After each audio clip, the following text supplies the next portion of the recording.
Now, as I've said in prior videos, there are multiple ways in which they can rescue Amado from his current predicament, and one such way is by utilizing Kawaki's karma. Now, we've seen this power in use before when Ishiki used his karma to track Kawaki to Naruto's house and even triggered a space-time ninjutsu or space-time barrier or whatever you want to call it to enter into Naruto's living room, which was pretty cool. Now, this means that once you're connected via karma, which Kawaki and Code technically are, even though Code has a dud white karma, which we don't know what that even means at this point, Kawaki is still connected to Code on some level because they share a karma seal from the same Otsutsuki. So Kawaki could technically tap into Code's karma and use it to trigger a space-time ninjutsu barrier or portal to jump into Boruto's hideout and save Amado. Now, of course you can say this is somewhat far-fetched, but I don't really think it is. And even then, if we want to exclude the karma aspect of it and say that, okay, cool, it's a white karma and it's a black karma,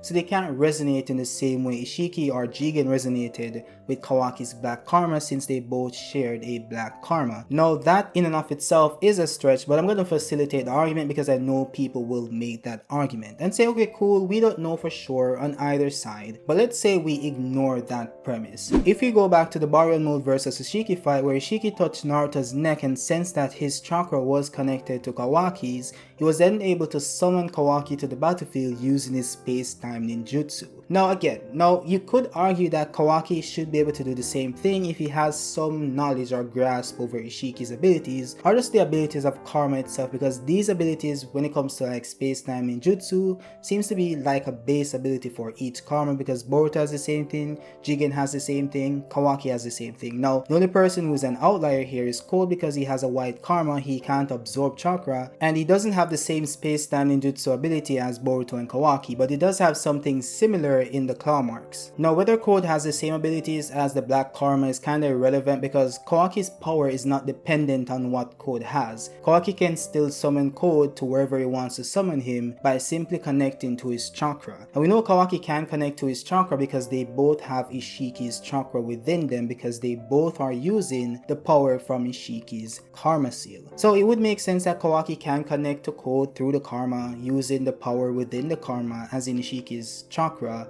and just summon him, or he could just use it to form a connection, then use that connection to teleport to the battlefield, irrespective of whether they want to connect with the karma itself, which I do think is still possible because Ishiki was able to do it, and the reason why he was able to do it is because it was his karma. So Kawaki can connect to Code in one of two ways. Either he can just connect directly to the karma because they're both karmas from Ishiki as stated by Amado. Now of course you can get into the theories and saying that, oh, it's Amado's karma, it's someone else's karma, whatever, but if you're gonna go off what is actually given to us in the story, it was given to Code by Ishiki himself or by Jigen, so it was Ishiki's karma as well, similar to Kawaki's karma. So they both are connected, they're both vessels of Ishiki. Now Code himself isn't a vessel because he was a failed vessel, but they're both using the karma of Ishiki. So Kawaki should be able to connect to Code using the karma, or if not, he should be able to just connect using the chakra within karma, which is Ishiki's chakra, to pinpoint Code's location. Then he can use the coordinates from that location to travel to that location with Sasuke, Boruto, or the Death Squad, or whatever you want to call them, and then go pack up Code real quick, or they can go and get packed up real quick. Now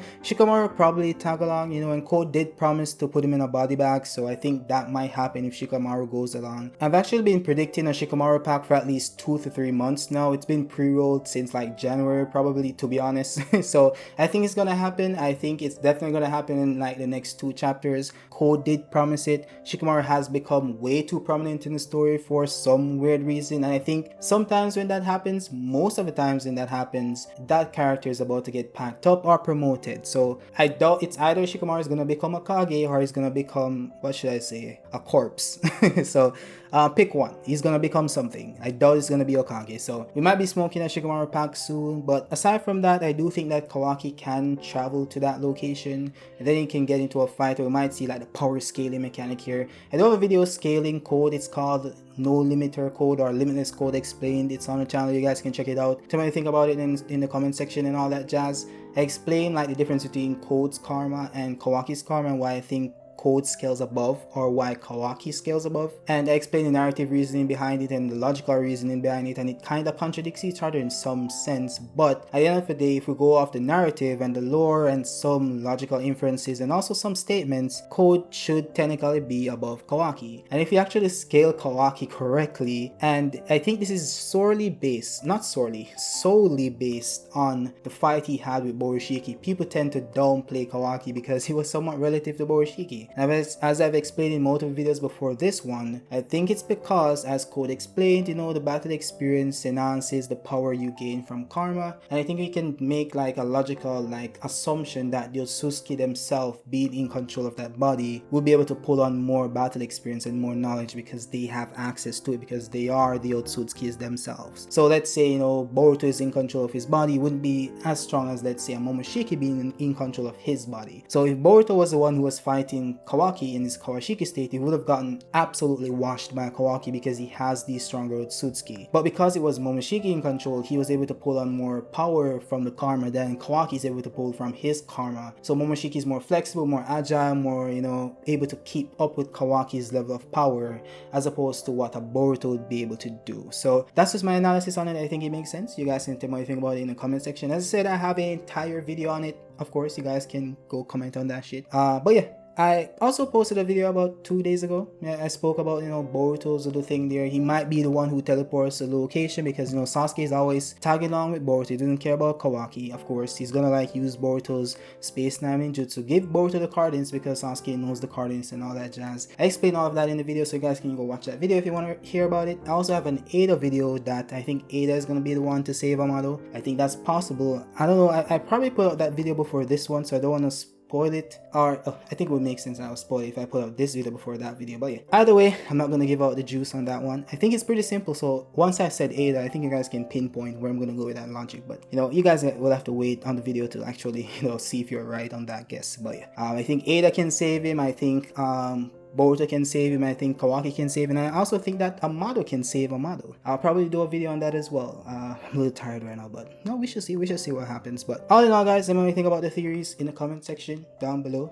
Drop a like if you like the video. Give me any video ideas you have in the comment section as well. I'll think about it. If it's good, I'll actually post your name and jazz and give you credit for the theory itself, or the video topic, and we can have a discussion. I'm thinking about doing lives going forward. I don't know if it's gonna be soon in the near future. I will say it's gonna be before December. So before December we're gonna be doing lives, of course. Just need to get this internet thing sorted out to get a proper connection, of course, so we can have a proper stream that's not dying, and we can actually have things up that actually makes it enticing to look on. But all in all, guys, have a great day. Peace out. I'm not gonna waste your time, so yeah, goodbye.